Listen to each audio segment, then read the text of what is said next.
El problema de la frontera es muy penoso para los mexicanos. La pérdida de territorio es realmente, yo creo que la herida más grande de la historia mexicana. Todavía pueden no saber mucha historia de México, pero a todo mundo le duele haber perdido Texas, California y Nuevo México. Para entender cómo ocurrió eso, es decir, cómo ocurrió que California, que era una provincia, un territorio del rey español y luego de México, termina siendo el estado más importante de los Estados Unidos, yo creo que hay que mirar hacia atrás y ver precisamente aquello que ocurrió antes del Bicentenario y cómo ocurrieron las guerras de liberación y de independencia de nuestra América. Digamos, mi pregunta ideológica de la cual yo parto es: ¿por qué no vino nadie a rescatar y ayudar a los californios cuando estaban siendo sobrepasados por los norteamericanos? ¿Qué ocurrió ahí? Si hubieran venido 1 millón de argentinos, chilenos, ecuatorianos, colombianos, la historia sería otra. Imagínate hoy si hubiese una república independiente de California hablando castellano y otra de Arizona y otra de Colorado, ¿no? Sería muy distinta la historia del mundo. Las provincias del norte de México se convirtieron en parte de los Estados Unidos y cambió la historia. Hacia el año 2000 había 10 millones de inmigrantes mexicanos en los Estados Unidos, de los cuales casi la mitad eran indocumentados. En el 2006 se calculaba que por año alrededor de 500,000 de mexicanos ingresan ilegalmente al país del norte en busca de trabajo. Me parece que hay algunas cosas que son más o menos obvias. La migración es de México a los Estados Unidos y no de los Estados Unidos hacia México, lo cual quiere decir que obviamente una buena cantidad de mexicanos considera que es más interesante vivir en los Estados Unidos que la cantidad de americanos que creen que es mejor vivir en México. A pesar de que a mi juicio México es un país mucho más interesante y bello. Pero obviamente el problema no está en la belleza, el problema no está en la calidad de vida, el problema está en la prosperidad. Y es obvio que los Estados Unidos son un país bastante más próspero. Y son más prósperos porque tienen un sistema económico mucho más articulado. La crisis de México es estructural. Es una crisis absolutamente sistémica. Y claro, parte de esa crisis es que hay un montón de gente que no tiene trabajo y se va. Y se va a los Estados Unidos, y esas oleadas no las paran ni los muros, ni las balas, ni las disuasiones. Pero el problema de México no es ese, y el problema de Estados Unidos no es ese. El problema de Estados Unidos es que México puede estallar.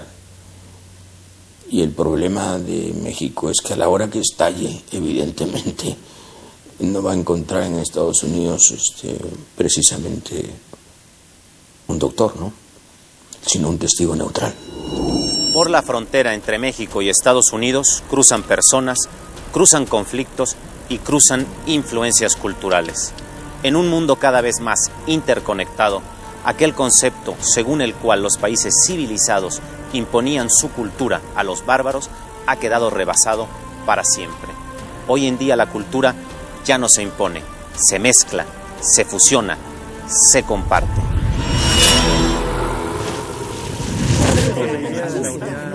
Yo creo que celebramos o conmemoramos el Bicentenario porque a pesar de las cosas difíciles, creo que todo está por hacer hacia adelante.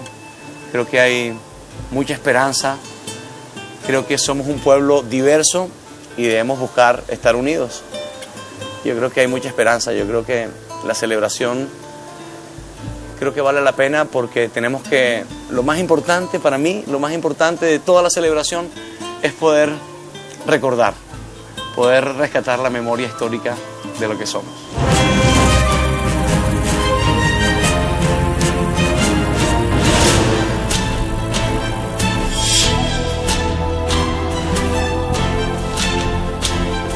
En Latinoamérica, la mezcla de expresiones culturales propias con influencias extranjeras va perfilando la identidad y la cultura de nuestra región. Una cultura que no es solo las películas que vemos, los libros que leemos, sino que modifica y atraviesa nuestro día a día. Si bien en toda América Latina hay una fuerte tradición de alimentos autóctonos, También en la comida recibimos una fuerte influencia de los países centrales.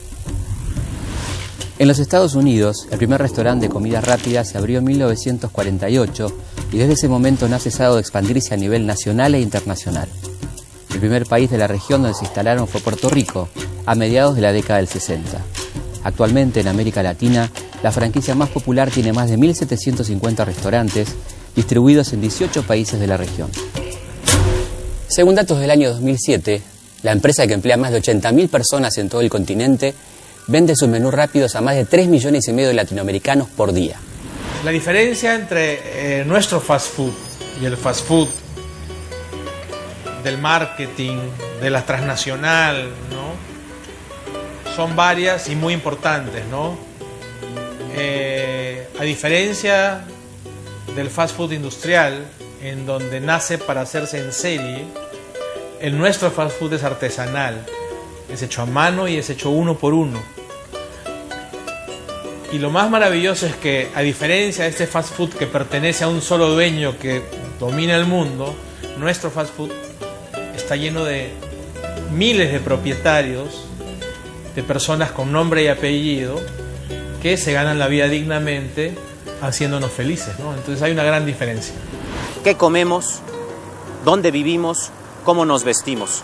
Con el correr de los años en Latinoamérica, desde la conquista hasta nuestros días, hemos sentido una profunda aceptación de lo propio y una fascinación por lo extranjero.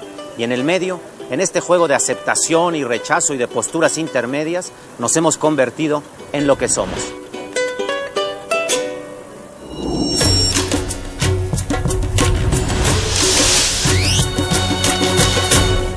La hibridación cultural es un camino de ida y vuelta, un lugar en el que no existen los arribas ni los abajos, en el que todas las fronteras se vuelven permeables. Bueno, es evidente que hay un lazo muy estrecho entre norteamericanos y latinoamericanos, entre otras cosas, porque muchos latinoamericanos han migrado y siguen migrando a los Estados Unidos. Y además, cosa que es interesante, no abandonan su idioma original. Se habla mucho español en los Estados Unidos, al punto tal que hay muchos norteamericanos que están tratando de aprender el español justamente porque han introducido un segundo idioma en Norteamérica, los latinoamericanos. Desde que las usamos y las entendemos son palabras, y eso es parte de la marcha de las lenguas. Ninguna lengua se detiene en un estado permanente. Todas las lenguas van evolucionando, van transformándose, vengan las palabras del inglés o de las lenguas africanas o del quechua o de los idiomas que sean.